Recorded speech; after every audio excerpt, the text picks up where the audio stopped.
Okay, got it. Hi, everyone. Welcome, welcome, everyone, to our weekly book study. Wow, look at all Good to that. see you. Here they come. All right. Yes, Flooding here we in, are. flooding in. Look at that. Yeah. Welcome, everyone. It's good to see you all. And we have a new co-host today. I'm so happy that Conti volunteered her husband, Dan, and Dan Bisgaard, and he's not on a boat. It looks like he's on a deck looking at the Pacific Ocean. This And is my balcony. This is my balcony, but because it's so noisy out there with the waves and the wind and everything, I took a photograph of it with a light in a good place, so I can just use it when I need it. That's beautiful. Makes me want to drive or fly out there. I'll be there in 6 hours. Well, to be honest, I took the picture because I was charmed by the cloud over my head. Yeah, right. That is a nice little something. It's got a nice, delicate yeah, beat. Yeah, nice. Well, I'm very happy that, Conti, that you suggested Dan for our group today and for this discussion. And having met Dan, we got to meet over the weekend. Yeah, very pleasant. Pardon me? Very pleasantly, yes. Yeah, it was a very nice introduction.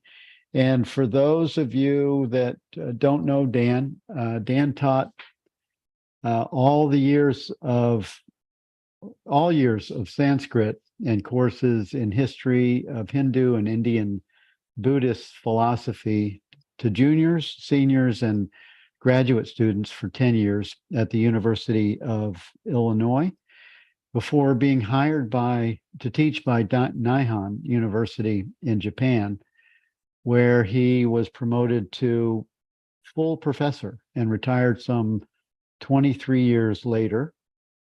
He is considered a scholar practitioner, and it's our benefit to have his wisdom and background to share with us in this kind of teaching. It's, as you know, often we have, and she's not really a PhD, but I call her Dr. Beal. Jenny Beal has been very helpful in helping, and also Rick West and William Price have been helpful in unpacking some of the meanings of things, the Sanskrit meanings and things.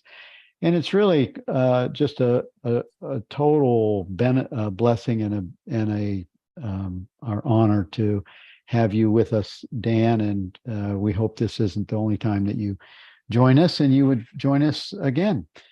Yeah, I'm hoping to move another class, or not a class I have, but a group I do for seniors, just to shut-ins and like down here, up an hour so I can attend your meetings live. Oh, that would be wonderful. Well, we're looking at Upanishad. We're looking at the Discourses. Yes. 231 to 240 today, and we could go at the end and work backwards, or we could go from 231 and work in any direction. Well, let's go from the beginning, because I think most of our readers will have done the same things. Okay, good. If they read it, right. Yeah. This is not the easiest section of the book, I have to say. Right. But here we go. 231, watching and examining the mind. Note the verbs, watching and examining, right? A yogic exercise, he says. How is it possible? Skipping to the last sentence, he says, this exercise as such is spiritually futile. So don't get your hopes up. Where does it say this? He says Shastras. Now, I don't know how much you've discussed Shastras as a class of Sanskrit literature. Well, we haven't. We've only just touched on, the definition of Shastras. Well, he brings it up again in 238, I think. Yes, 238, and we'll do more of it then. But in general, Shastras are considered learned books. They're, in some cases, they're revelation, what the Hindus consider revelation, such as we have the first term in 238, Shrutis. Shrutis are, that's really includes Vedas particularly. Now, the Vedas, why do I call it? He calls them scriptures. In Hindu thought, Orthodox Hindu thought, the Shrutis are actually utterly revelation. They're not of human origin. Is the way they put it in Sanskrit. The word for human is Purusha, and the texts are called Aparusheya, which means not of human origin. So the Vedic poets were called rishis, which means they saw it. They didn't think of it themselves, like they somehow had it revealed to them. So, or they heard them, because Shruti means what you've heard. Rishis are people who see things, right? So it's not from them. They're not of human origin, so they are regarded as infallible revelation by Orthodox Hindus, which is a lot of people still today. Hundreds of millions. Right. Yeah. So just to pause there for a minute, please, Dan, yeah. and this is just in context with what you're saying, and I don't know the number. What would you say the number of authors for the Upanishads in general? Are there hundreds, thousands? Oh, no, not hundreds, not by any means. Okay.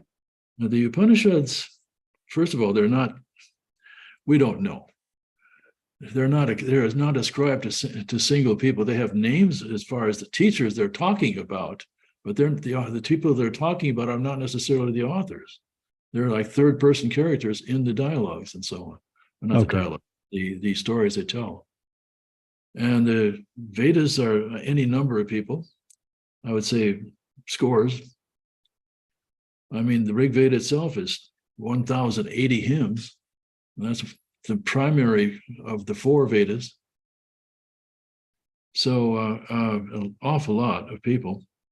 So I'm just, the thought or the question came as you mentioned, not of human origin, and I'm definitely tracking with the idea that it's coming from consciousness as a channel or as a impression to the rishi or to the sage. Yeah, the rishis for the Vedas, yes. Yeah, right. Okay. All right. I just had a curious about that because I came from a Bible background, and there is so much dogma that got added to and layered on inspired impressions that you can't really tell where one is pure and where one has been diluted. The same thing goes on in Hindu scriptures, as you can. These are humanity shows itself in its hand from time to time. Right.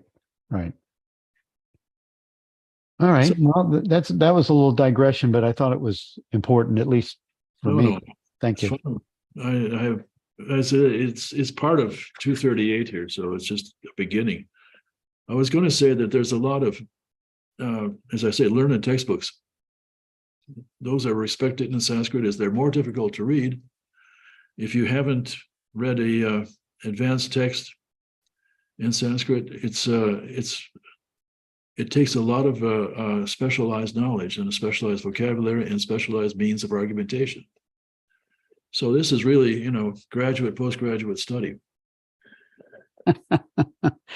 That's what we've been kind of saying that, because we get stuck on these little passages and descriptions and like, oh my God. Well, these are notes. For example, these Nitya Triptas presents them as notes, right? Yeah, here's Jenny Beale saying everything comes from consciousness. I like that very much. Yeah. Yes. Where was it? Now let's see. We were just talking about their origin and that these are notes. Right. Oh yes. Well, Let's see, I lost my track here, but let's see. Oh, yes, okay, they're not of human origin.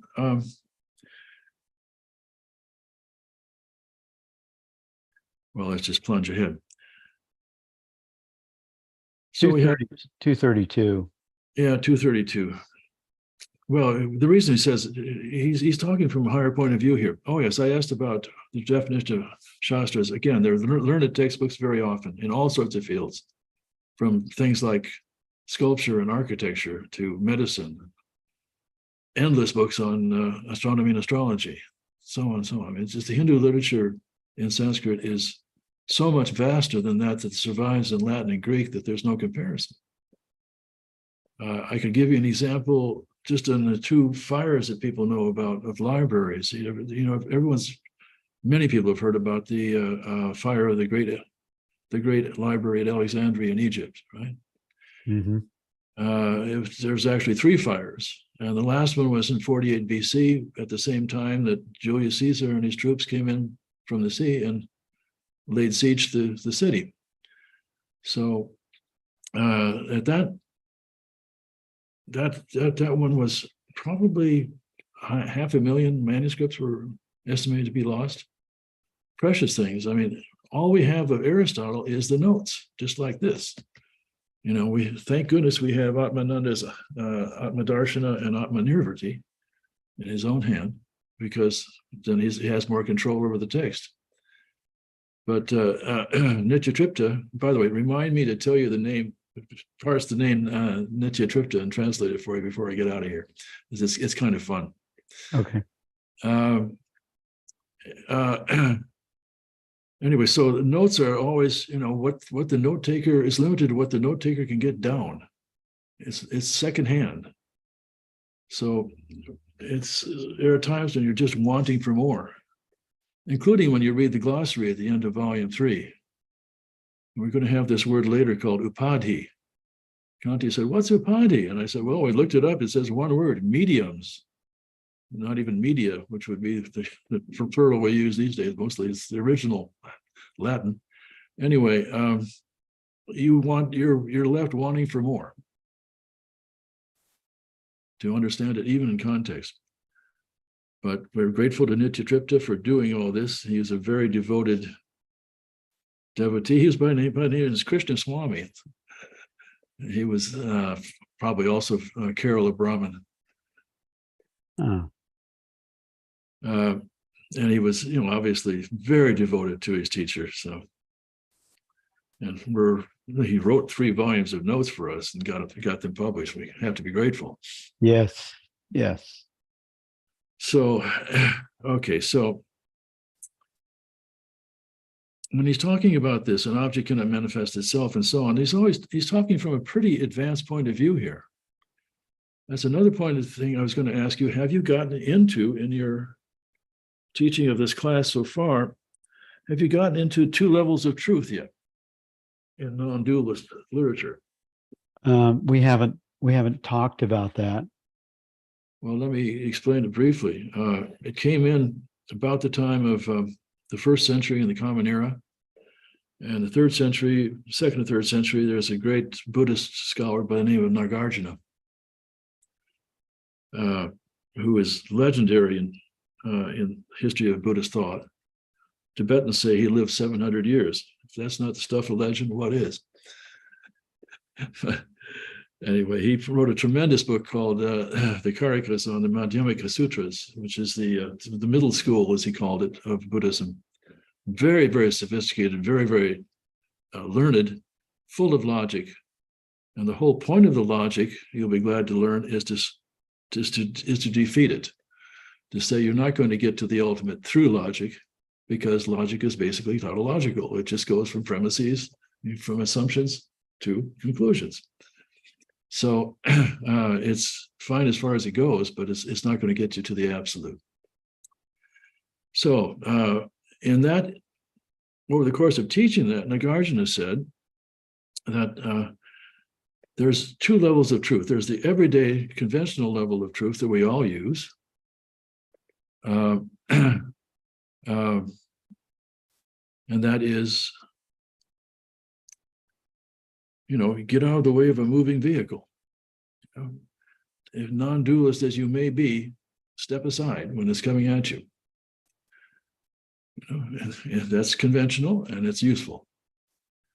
And then there's the ultimate, which you get to through discovering your true nature, which they always tell us is ineffable, Latin, not expressible by words.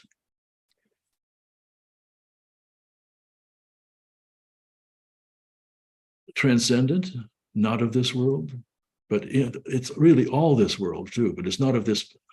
Well, I'm getting confused here. I'm getting it all too muddled, sorry. But it's not what we normally, in the aspect we normally think of this world, again, in the conventional way, conditioned way, as it's often called too. But it's transcendent. It's also unitary or one, it's non-dual. So truth, the nature of truth and reality is quite different from the enlightened point of view.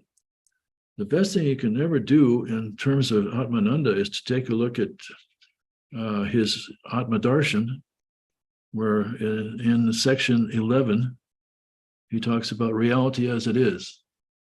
That's a section worth reading over and over. Yeah. Yeah, I think we actually did read that earlier on. Good. And it almost looks like the two levels of truth as you're describing them is one is the what I would call local awareness, or the false awareness, and then the true awareness, which is self awareness. Yes. Okay, I get that. Someone asked a question out there. What is the name of the Indian teacher, 3rd century BCE? I think I was talking not BCE, CE. His name is Nagarjuna, Naga, Nagarj, Nagarjuna, Juna, Nagarjuna. Okay, good. Here you go. There it is. Thank you, Susan. Yeah, that's it.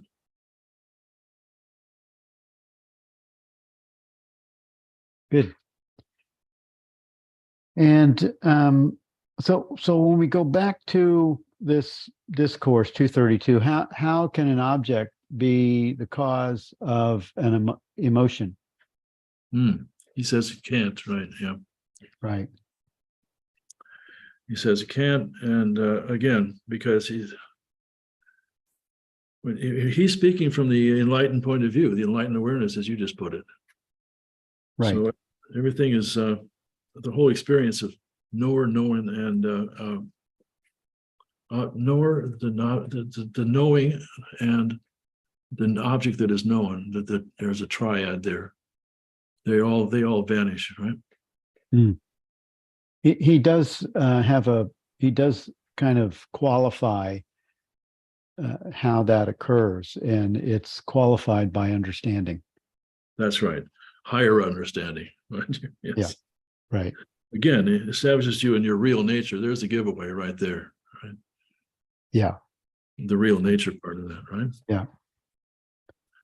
Now, back to 231 for just a second, where he says watching the mind is futile because it takes the mind to do it, and you don't have a separate tool to use. Some of you might have thought, well, what happens when you might have heard of witness consciousness, right? So the witness consciousness is sort of sitting back and dispassionately looking at what the mind is doing, the thoughts as they pass, without getting too involved with them, not getting swept away, lost in thought. Well, is he denying the witness consciousness? Not at all. Go ahead let's skip ahead to 232 for a second. Or 242, I mean, excuse me. This gets into what Rick's going to do next week, with his permission. I hope he doesn't mind. How to meditate? What could be more useful to us all? says, if you want positively to meditate on something without losing sight of your real center, we sure don't want to do that. Meditate upon the ultimate perceiver. Okay. The perceived and the perception both disappear. Okay. So this active seeing and the object perceived all disappear when you do that. So you're holding on to from a very absolute point of view. And the perceiver stands alone without being a perceiver. When you see the phrase, the perceiver stand alone, does that remind anybody out there of anything you've read before?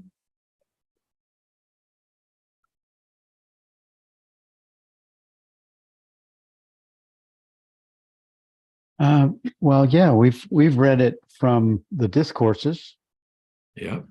And actually this phrase, shining as the absolute, I've seen that mentioned in past discourses. Yeah.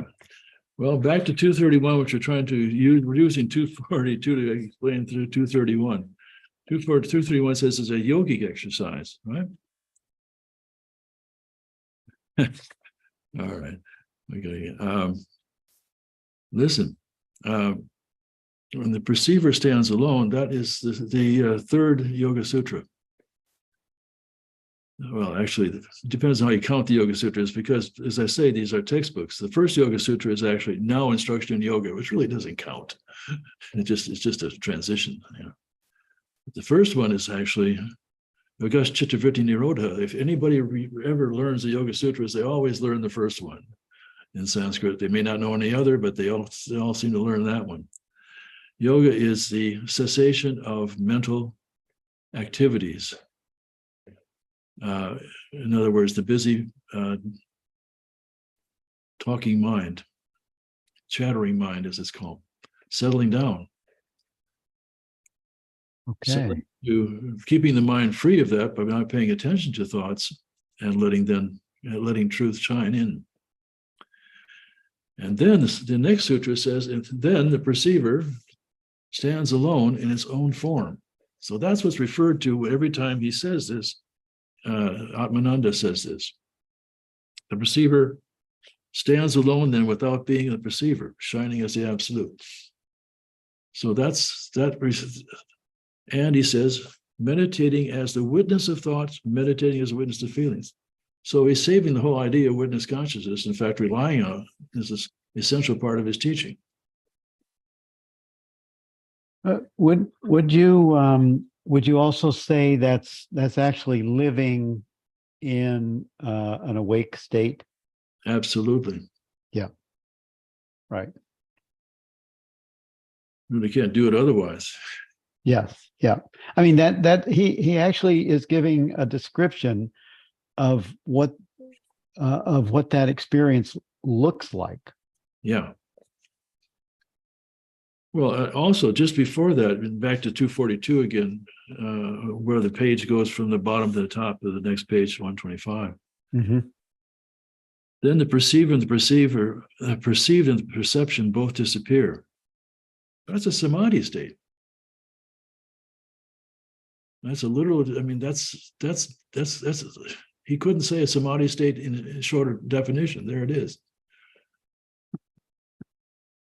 where the subject and the object disappear. Yeah. Yeah. And still, and I mean, just correct my words if they're off, but still the experience doesn't negate the relative experience while it's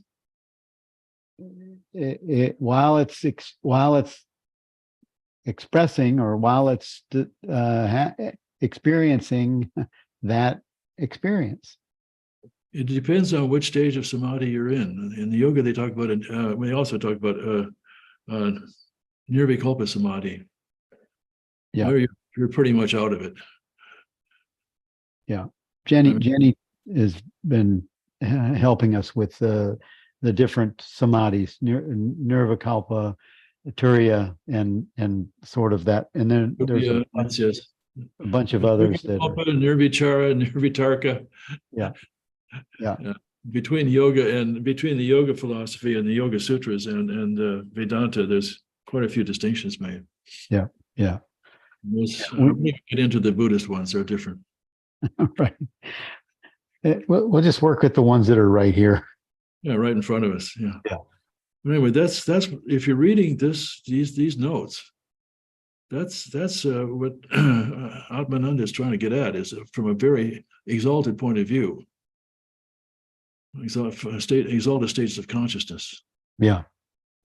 Yeah.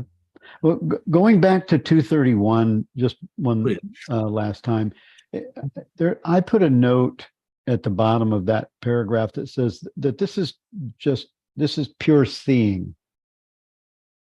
What he's describing here is the real subject also cannot examine it, because then the mind ceases to be mind. Therefore, the exercise as such is spiritually futile, because you've moved beyond the exercise. It's just pure seeing.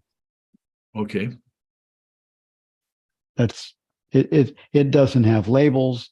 It doesn't have objects, and yet it has both. It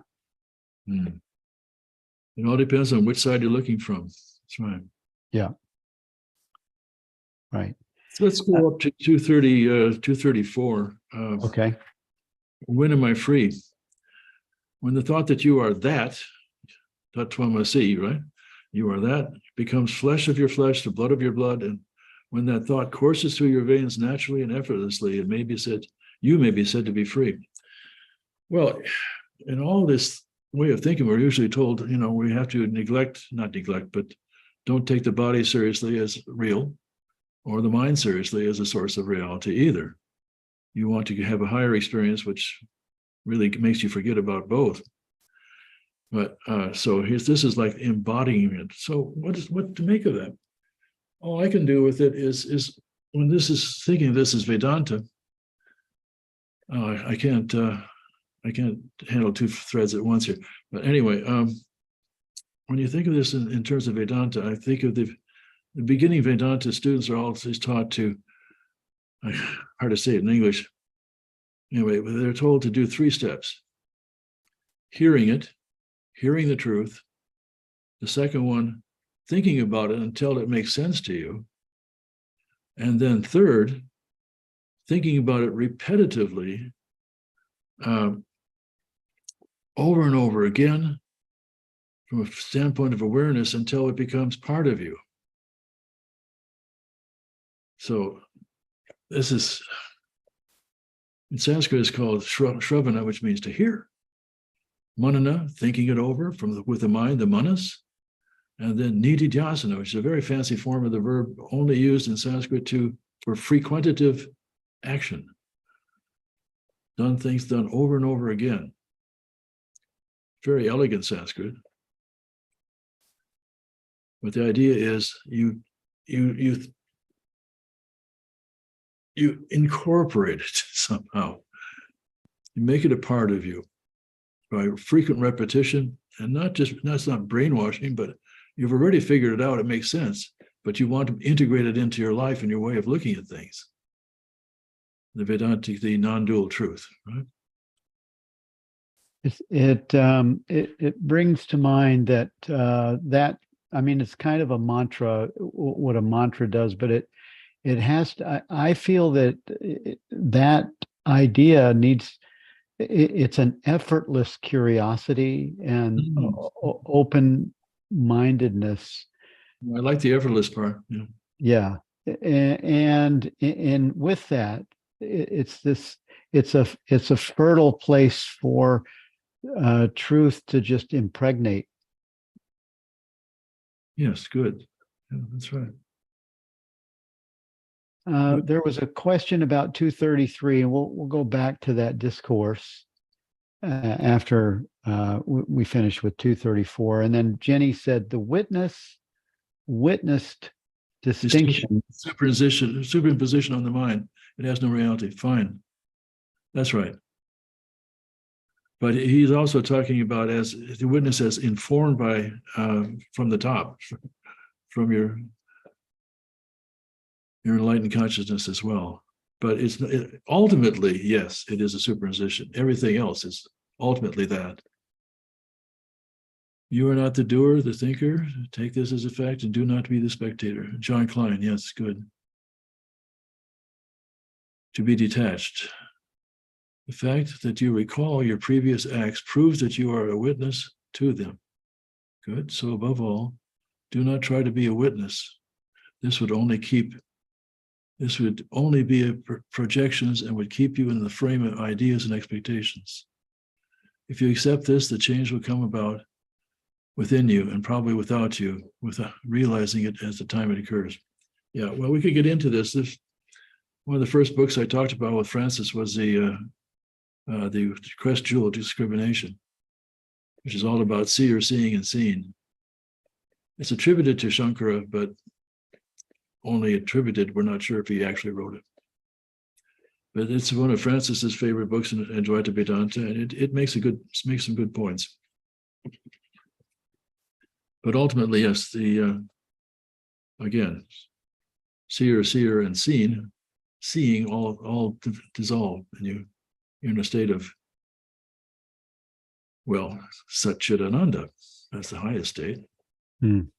Truth, consciousness, being, and pleasure, joy, bliss. This is sometimes translated. And Dan, just kind Yeah. of a curious question or thought on that. Would you say that that most people, especially people that are interested in these matters, would you say that most people have they may have these experiences and maybe don't know it because it hasn't been understood or hasn't been described? Because when we describe these different characteristics of the witness, the seeing, the knowing, the being, Sat Chit and Ananda, all of these different descriptions are just terms that of experience that we come in and out of. There are glimpses, there are full. Right. Yes. Okay.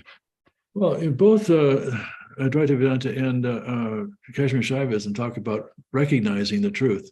When you finally get the absolute truth, you've sort of had this feeling you've known it all along. But you've been looking at, these veils of the truth between. That's one of the translations that's in the Vedanta that we use for this term later on, upadhi. He says mediums or media, and I think of it as reading the Sanskrit dictionaries and the Vedanta sections of them. I take it as they're actually veils that you get through, progressive, getting closer and closer to the absolute truth. All right. Okay, good. Yeah. All right. You want to jump back up to 233 before we move on? If so you do, go ahead. 233 is how can worldly experience lead one to Advaita? Yeah. Again, he's talking from an enlightened point of view here. You stand as seeing itself or knowledge. Thus, the seen and the seeing become one with you. The knowledge. That's the crest jewel of discrimination speaking there again. If you split it up, then Dvaita or dualism is never experienced. This is impossible. Therefore, Dvaita is never truly experienced, he says. Yes. Right. And then go ahead. The pure Dvaita, the experience of all, as it always is.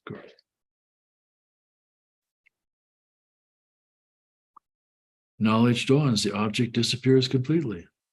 Again, as it's always described, you say, perceive a thing only when the perception is complete. Again, back to the Yoga Sutra, and then the perceiver stands forth in his own terms, its own form, as he said in 242, quoting that. Right. Yeah, it's when the two it's the same thing Krishnamurti said years ago when he said when the analyzed and the analyzer see as one, see one. That's See nice. as one, the analyzed and the analyzer. That's nicely put. Yeah. Yeah. Okay.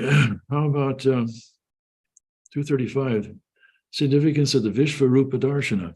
What does that mean? Vishnu means universe or universal. Rupa is form, right? Darshana is seeing or perceiving. So when is that? That's in the 11th chapter of the Bhagavad Gita. Every Hindu reading this knows this by heart. Of course, they don't need a reference. But this is the form that's actually alluded to in the movie Oppenheimer, right? Where he looks at he says, now I have become death, the destroyer of worlds.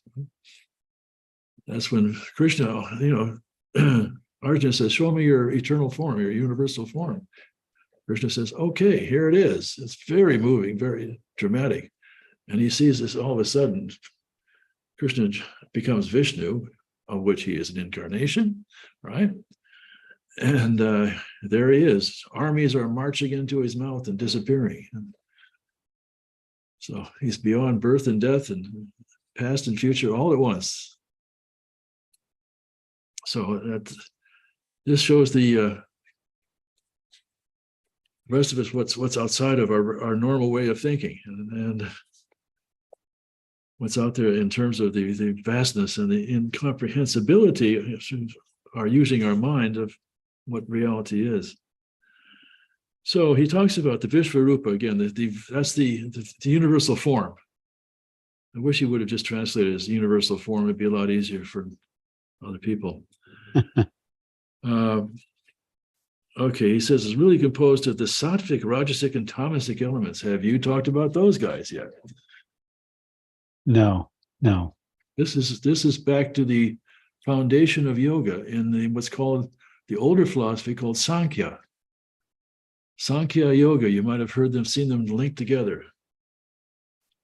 As those are two of the 6 orthodox schools of Hindu philosophy, Sankhya and Yoga. Now they're both dualistic. It's important to remember. The only non-dualistic form is Vedanta, and that's only part of Vedanta. There's a whole very popular school of dualistic Vedanta in India. And then they have qualified Vedanta, qualified non-dualism in between, Vishishtadvaita. Okay. There's a philosopher named Ramanuja who has tremendous numbers of followers and tremendous influence on Indian thought. So it goes on and on, but so these elements, sattvic, rajasic, and tamasic, okay? The universe is created when certain primal elements, sattva, rajas, and tamas, I'll explain later, come into disharmony and they start contending with one another. Sattva is purity, intellection, intuition, delicacy, the highest of the 3 in terms of getting closer to enlightenment. It's also symbolized by the color white. Rajas, the next element, that's the contentious one, symbolized by the color red.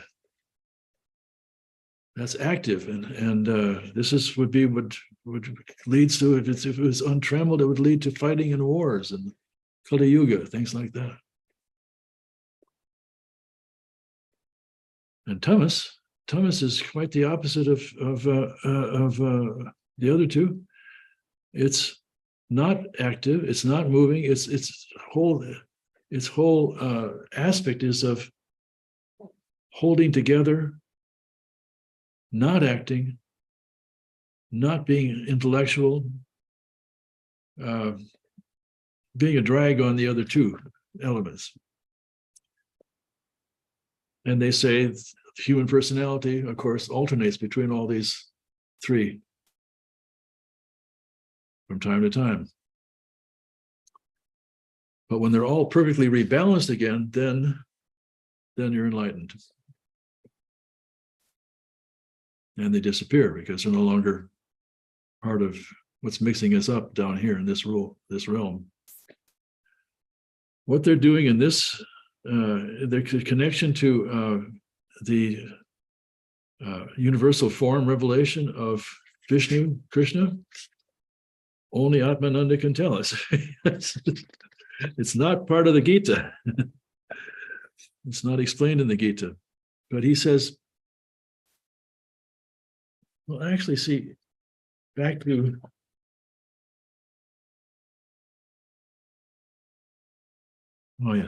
back to Atmananda again on section 3 of that. He does mention sattva. That's the purity one, right? The highest of the 3. Consciousness going towards objects is mind. That which turns towards the self is pure sattva. That's the highest quality. It's always searching for the best and the most enlightened. In the opinion of the wise, the mind is avidya, which means ignorance, not vidya, the opposite of vidya, which is knowledge. And pure sattva on the other side is vidya, or knowledge, sacred knowledge. Vidya alone is the means of liberation. Why does he bring in the qualities? Because in everyday Hindu thought, they always talk about, this is a sattvic personality, or he's getting so much better, so much sattvic now. He used to be so disturbed and angry and everything. That was rajasic, right? Or he was lazy and couldn't get moving. He was tamasic. So it's a part of the everyday popular psychology in Hindu thought, coming all the way down from way BCE, a millennium or two, well, a millennium at least. And that's the philosophical basis of the yoga philosophy of Patanjali. Okay, right. And in this description, it's really it's describing in this Vishva Rupa. Yeah, that's the omnipresent. That's like omniscient, right? Vishva is universal. Yeah. Okay. Omnipresent, universal. That's close enough. Yeah. Yeah. Right.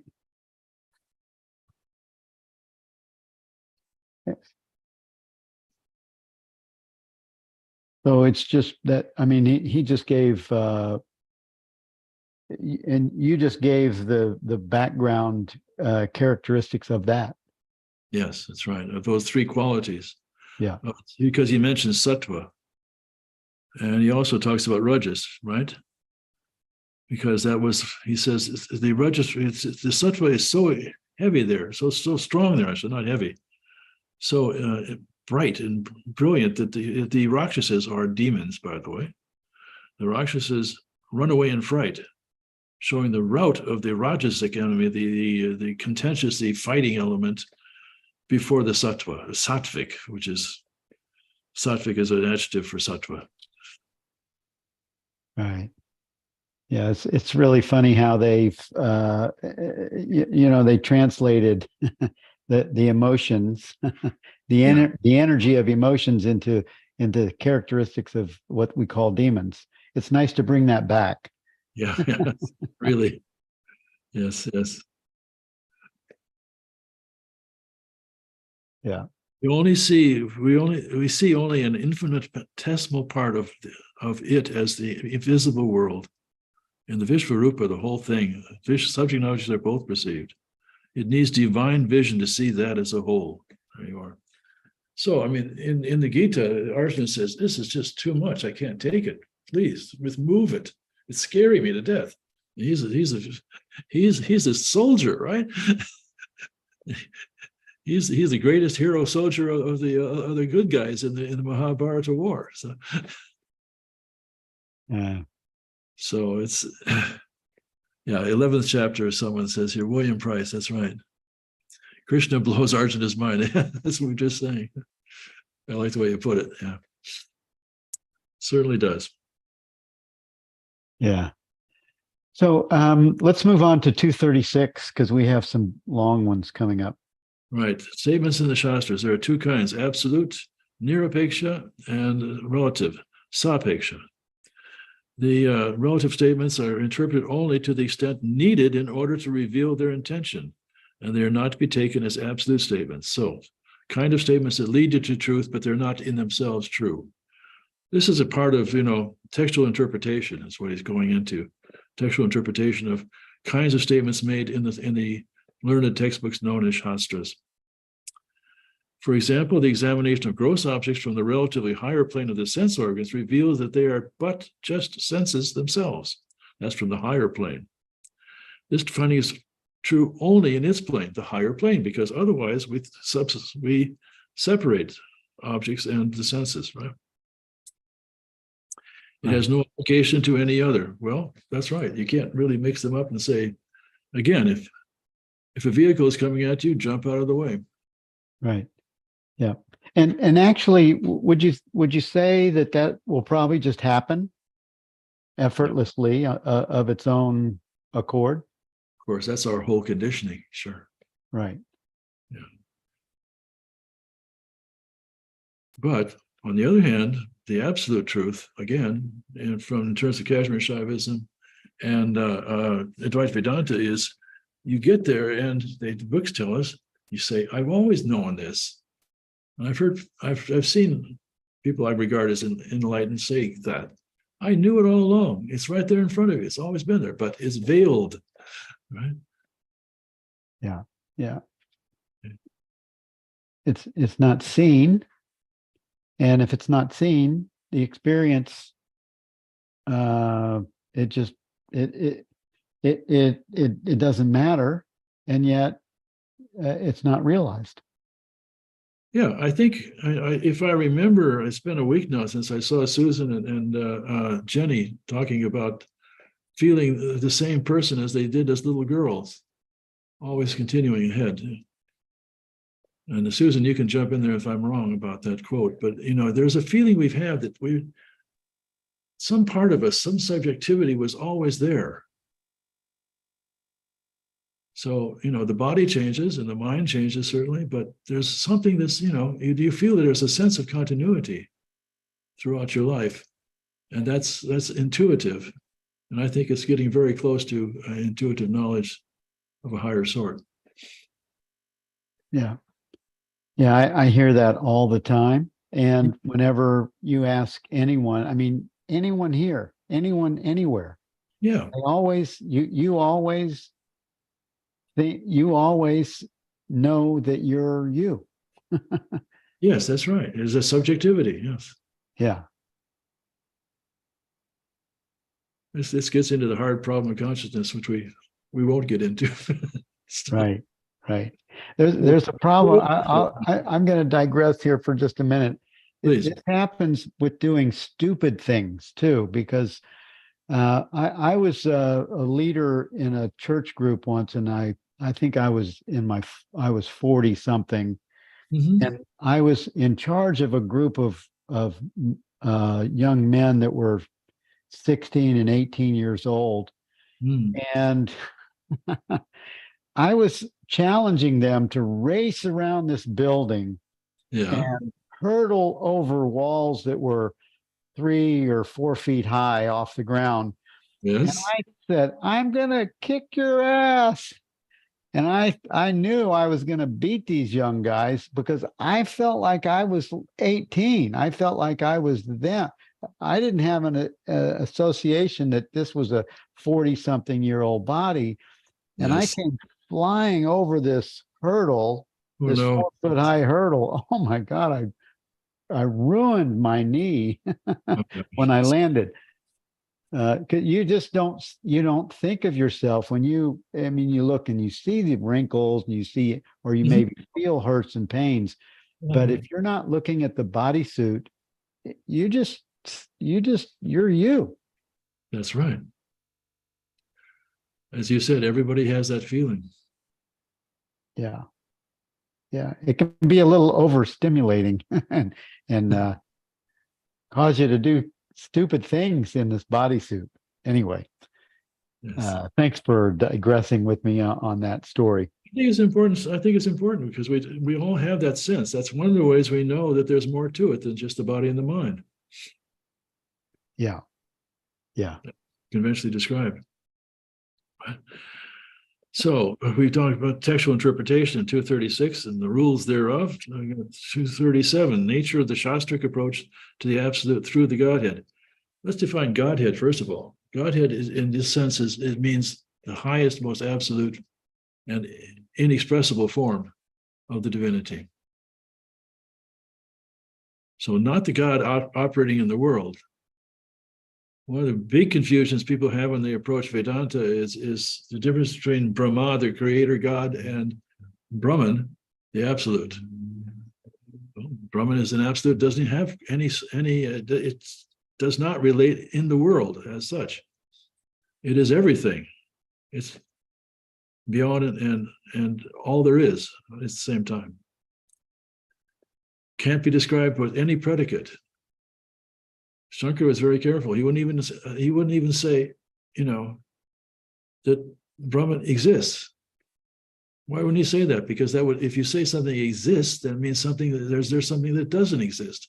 And since the Brahman has to include everything, you'd have to include both existence and non-existence. So at that point, dualities disappear. So that sense of Godhead is the most high. Well, you have a nice expression in Sanskrit, para-Brahman, the supreme Brahman, right? Which means like the supreme in infinite, beyond infinite. Can we pause there for just a minute? Please, yes. Would you say, Dan, that description is the same as the I principle in other teachings? Ramana would say that because he would say the highest form, if you want to use I, is I dash I dash I, not even I am. He removed the am as from I am and that sort of sense of human version of presence to a universal presence, just I. Okay. All right. But I love the way you described it because who'd you say it wouldn't even use that sage? You said he wouldn't give it a name. Shankara, the first great promulgator. Well, not Shankara. the first, but he was the first one who made non-dual Advaita Vedanta, put it back on the map in Indian philosophy. Until this point, the Buddhists were reigning very strong. But the Buddhists came up with the idea of non-duality first. So it was incorporated into Shankara's thought. But he's the one who started the whole 10 orders of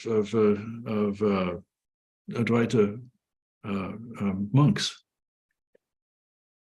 And that was the imitation of the Buddhist monkhood, see? There was no real orders of monks until Shankara in the 8th century AD. But and I said he was the first. He wasn't the first because a lot more easily understandable by all of us, is a man thought to be perhaps the teacher of his teacher, named Gaudapada, who, while Shankara goes on volumes and volumes of very, intricate logic, Gaudapada just puts it in a very short little text called the Mandukya Karikas, Mandukya Upanishad Ukarikas, his commentary in the Mandukya Upanishad.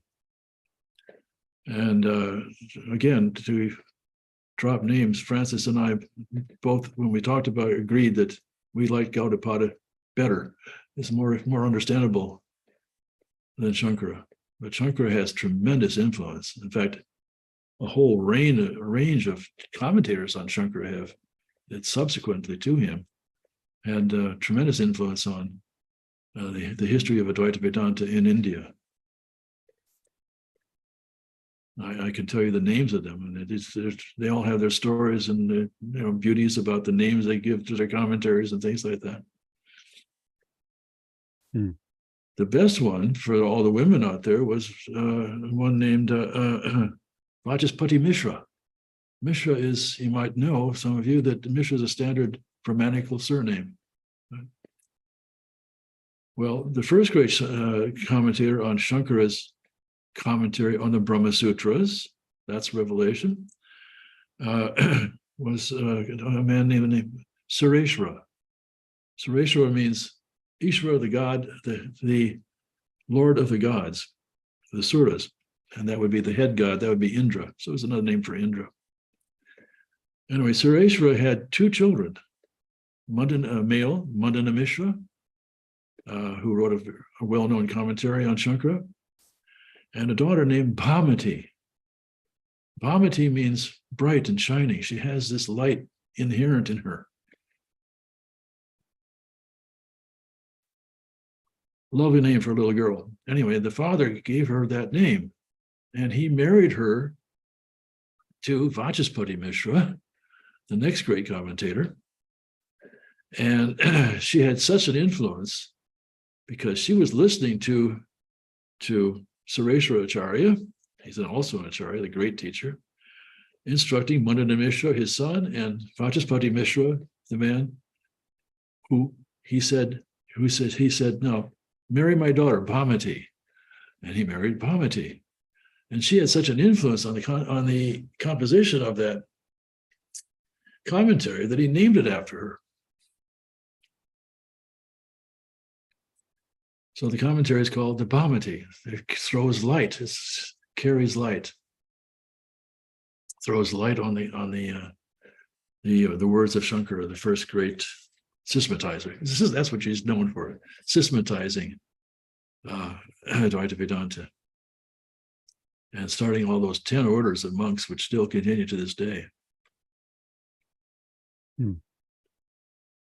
Well, that's a cool travel over to the. I want to say that for the women out there, all this is done by men. See, and it's you know, the second half of the story was about the library at Alexandria with 500,000 manuscripts destroyed. Well, there was one at Buddhist university in Bihar, who was destroyed in the 12th century, named Nalanda. Nalanda had apparently, the enemy coming in from Persia burnt it down because they thought they were disbelievers, of course. And from the point of view of their religion, they were destroying ignorance. So they burned down this enormous library at Nalanda, where they lost not 500,000, but 9 million manuscripts, as they say. Hand copied. They didn't have printing presses in those days. So they just copied them because they were on palm leaves, and palm leaves are subject to termites and everything else. So they have to keep copying them. So that burned for how long? I don't know. But, think of what they lost in Hinduism by not having women taught Sanskrit and participating in this philosophy. The closest we had was Bhamati, because she contributed so much to the composition of her husband's commentary on Shankara. Until then, the first time that Sanskrit was openly taught to women was in Calcutta in 1849. Wow. Talk about a loss of all that brain power. Unbelievable. Yeah, total loss. Yeah. Well, we have a hand up, and let's pause and Holger. Yes, I would just thank you first. It's really nice listening to you, Dan. And instead to go into the past, into the history, the truth is here right now. We are not talking about an historic reality. We're talking about reality here and now. And for sure, I understand you're an academic, so you maybe have different ways to speak about reality. But what about here and now, right now? Mm-hmm. Yeah, that's it. I don't deny the reality is just as present now as it ever was. Wonderful. I just felt so like in a children's story or something. I felt a disconnect. And now I feel more alive. Thank you for this opportunity to speak up. Sure. And because I don't want to be in La La Land, I want to be grounded in reality. And I appreciate your sharing. It's very sweet, and it has something very comforting. So thank you for that. Well, you're very kind to say so. Very kind. Thank you, Yeah, Holger. well, what we have to do if you want to teach this sort of thing, you have to learn the intellectual history of the history of ideas. And there, I mean, it's very clear that there were things like Buddhism became a movement. It was a movement that started in 5th, 6th century BC. And you know, it didn't start among Brahmins. The Brahmins had their sacred texts were the Vedas. The Buddhists did not accept the Vedas. They accepted the Buddha as their primary source of their material. So, and this was a class generated popular movement that include Brahmins didn't start coming into, like, I don't know, somewhere around the beginning of the Common Era, like 6th. I mean, you can see things changing all the time, and there's different Buddhist schools fighting against other Buddhist schools, and there's different versions of Vedanta, because the scholars who are trying their best to interpret the texts, which they regard as scripture, they have differing viewpoints. And that happens. That's just a natural treeing out of knowledge. And it also has to do with rivalry and getting followers to your side rather than their side, and royal patronage from this Maharaja versus that Maharaja. And, there's a certain competition going on to who can give the best arguments. Both from a material point of view, like I've just spoken of, and also from the point of view of just sitting and thinking about a thing. I don't think that's exactly true to the spirit of the text. I want to interpret the spirit of the text as faithfully as I can. I once had I had a colleague once at the University of Illinois who was a New Testament scholar. And he learned the New Testament scholar in Greek, as they do. And he said, Dan, you're so lucky because you've got all these texts you can work on that haven't been translated over and over and over again. When I study the New Testament, every word I read has been analyzed 100,000 times by other scholars, looking to throw some new light on this. Yeah. What am I going to do? How can I make an original contribution? All you have to do is pick out a text nobody's worked on yet. So, I mean, that's sort of the growth of knowledge is a humanistic enterprise. But the truth is right here and now. It doesn't change. I'm all on board with all this. Truth is in the moment right now, and the moment is right now, and that's what you got. Yeah, that's where everything happens. Yeah. Well, let's look at let's move to we looked at 237, but just lightly. He talked about the 4 stages of the Narayana. Narayana is it? Yeah. Right, and the 4 stages are really the development of awakening, right? That's exactly right, and that's where we use the first use the term upadhis on the top of the next page, 3rd line. The separate names are upadhis, but note the final one is beyond the upadhis. That's why I say I think a good I would translate it using my version of the use of Nancy Callis. My version of the I just got a call, sorry. Okay. I thought that was on the chat board. It wasn't. It was a 92-year-old woman next door to me. We're having a birthday party for her today. Oh, happy birthday. Get right back to her. She doesn't know I'm working. Okay, good. Anyway, they say you get past this, you put the upadhis aside, right? Yeah, and I think it's it's beyond all upadhis. So I think beyond, because as I was saying, I translate that as veils. Okay. Good. Veils And, between and the veils are just it's the movement of what I would say just awakening or coming online. yes, there's less and less ignorance as you move up. Yeah. Or through, whatever you want to say. Yeah. Piercing veils. He says in the last paragraph, Hmm. it is in this light that any Godhead should be accepted as a means to liberation. Hmm. And the aspirant should proceed right through to the unmanifested, where alone he or she reaches the absolute and attains liberation. Yeah, that's beautiful. Yeah. Again, the Godhead meaning the most abstract, perfect form of the God, the most, away from our ordinary conventional way of thinking, the most transcendent form, we could say. Transcendent and immanent at the same time. That doesn't, well, I mean the contradiction. It's everywhere.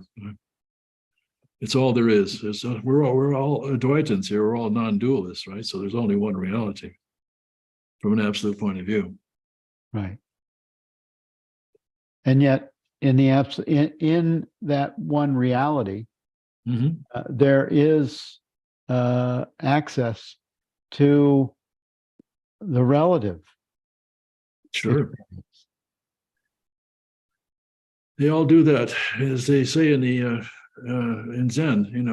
You go through all the stages. You catch the bullets. It's the ox herding pictures, and then finally, what do you do when you become fully enlightened? You come back, chop wood, and carry water. Right. Yeah, but you do it with a whole different Yes. experience. Absolutely, yes. Happily so. Yeah. Yeah. Let's move to 238. We have about 10 minutes left. Okay. Again, these are all considered classes of Hindu scriptures, as he calls them. Shrutis are the revelation. That's the Vedas and other texts known as Vedas, four principal Vedas, and they're another group of texts coming after them called the Brahmanas, which is more and more elaborate fire ritual, what to do around, because that happened in the history of Hinduism. They came and they started doing more and more elaborate. They would do many priests involved around the fire, lasting days, months, years even, prayed for by kings and so on. But that's considered still sacred. Aranyakas, after the priests got too old and they were making mistakes in their saying their prayers in these elaborate rituals, they retired them and put them off to live in the forest and to do these rituals mentally. This is the birth of metaphysics in Hinduism. These Brahmins, priests, would go off, instead of just reciting the prayers around the sacred fire, they'd go off into the forest and they would see it across the sky, in the night sky. They would think of these great sacrifices happening up there. And that led to metaphysical thought, and that led to all the beautiful philosophy we have in the Upanishads, which is the next stage after the forest books. Forest books called. That is awesome. I'm glad you shared that. I'm glad you had. Yeah. Yeah, that's because then, one of the things that's the openness of consciousness revealing itself without being focused on the past. Absolutely, yeah. And the Upanishads literally means what the students were taught when they were allowed to come in close to the teacher. Yeah. And he would tell them the absolute truth when they were ready for it.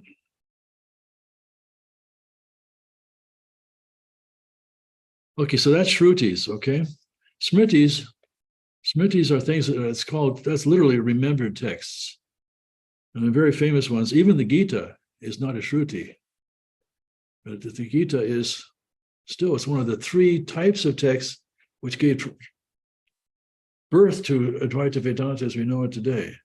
The three departure points, the three foundations, called the Prasthanatrayi, the three foundational starting out points of Vedanta. And those were the Brahma Sutras and the Upanishads and the Bhagavad Gita. So they included that as one of the foundation texts of Advaita Vedanta as well. But all schools, every school in Hinduism there ever was, all claim the Gita. And they all try to get back to the Vedas too. This is what anthropologists call Sanskritization. We had a movement called, what was it? Hare Krishnas, right? Hare Krishnas, or even transcendental meditation. What did they do? It would do what Indians always do. They take it back to the Vedas. The Vedas were anticipating us. See? Even though they might have started in the 20th century. But we trace it back to the Vedas. That's our legitimacy, see? So that's from an Indian perspective, of course. Yeah. Okay, so next one is Puranas. Puranas are, this is the endlessness of Sanskrit. They have these books, this thick, this tall, 2 volumes in 1 Purana, that size. Stories in Sanskrit about the doings of the gods and all kinds of stories that are all religious stories, but some of them are meant to entertain people. They're full of myths. It's a tremendous source of Indian myths. But myths have, are one way of symbolizing and getting across profound truths to people who think about them. And that's one of the ways to introduce profound thought into the minds of people who wouldn't listen to a textbook, for example. Right. So there's 18 of these Puranas, some of them 2 volumes long, and there's 18 Upa-Puranas, lesser Puranas. So there's 36 in total. I mean, it's just Mind-boggling. mind-boggling, yeah.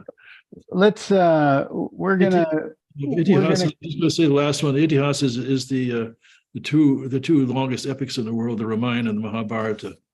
Ramayana being 25,000 verses long, 25,000 couplets long, 32 syllables per couplet. That's a lot of Sanskrit. And 25,000 of those in the Ramayana and 100,000 in the Mahabharata, the longest epic in the world. So there's that. That's TMI for me. I don't need all that. Not enough time. There's not enough time. Yeah. Right. Is there any spirit? Okay, if we go on to 239, is there any spiritual value to prayer and to a personal God? And he says, not if there's anything in it for you. Right. Yeah, exactly. In In other words, no. In other words, get out of here. Yeah. Right. Yeah. Last one, 240. Right. How would you summarize that? Looking for the text of it. Apparent reconcile. Okay, he just says there are all these different kinds of Brahman, and it's saying there's viewed from a different point. Like he said back there, he said no matter what you're doing, this sort of thing you were reading about. There's many different paths up the mountain, right? If you're going towards the Godhead in your own way and you get there, fine. Who's going to quarrel with that? Right. As he said before, which is one I just really love.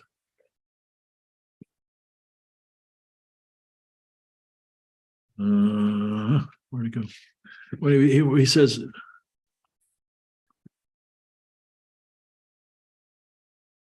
anyway, in Absolute Truth, he said, oh, there it is. Reality as it is. Words such as words are, even in a negative import, don't tell the truth.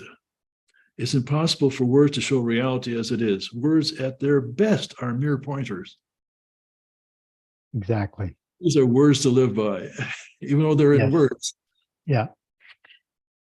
Yeah. Well, we've come to the end of our time. We're going to just for a real quick moment want to allow Susan to bring Jenny on and talk about this masterclass that's coming up. Dan, thank you for being our co-host for today, and you're amazing. Your scholarly input is very valuable and helpful in helping to understand some of these more complicated ideas.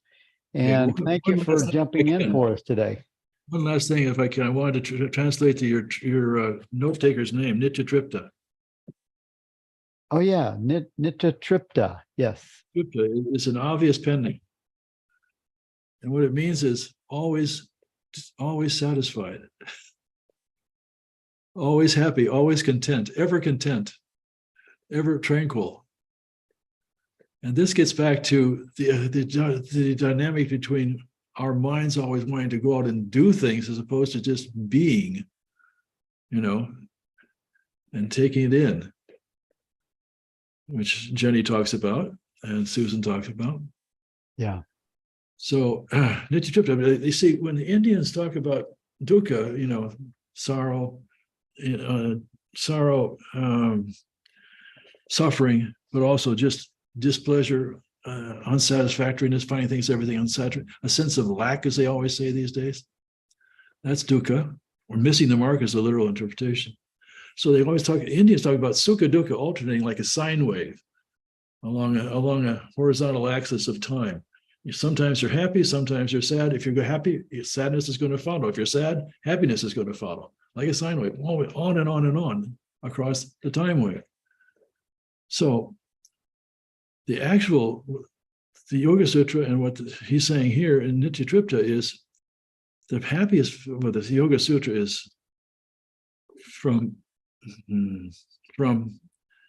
tranquility, from satisfaction, from happiness with what is, absorbing that, comes the highest form of happiness.